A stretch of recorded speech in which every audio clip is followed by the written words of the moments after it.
to get it right on the exam. It's a straight rule of law. It's not one that I think most of us are familiar with. So rather than it being a 1, I would call this a 2 as far as difficulty. Let's look at our facts. To remedy documented past discrimination in city contracts, a city instituted a set-aside program whereby 18% of all city construction contracts were to be allotted to African American contractors.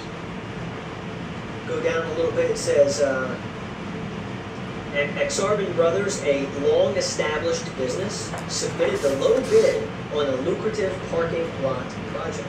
The city instead awarded it not to the low bid, but to Sasnak and Sons, an African-American-owned company that had the 3rd lowest bid. Well, Ascarian Brothers sues the city. They're proper plaintiff for standing. Hey, I submitted the low bid, and somebody who submitted the 3rd lowest bid wins. How does that play out? Well, they're a proper plaintiff for standing. They challenge the set-aside program as discriminatory. What is the likely outcome? Well, I want you to know that you can set aside business for remedying discrimination. You can set aside business to remedy past discrimination with 2 requirements. 1, it must be done race consciously. It must be done race consciously, with race in mind. Here, Sasnak and Sons is an African-American-owned company, so it passes in the first element. And then 2, it must be narrowly tailored. It must be narrowly tailored. So, let's look at our answer choices here.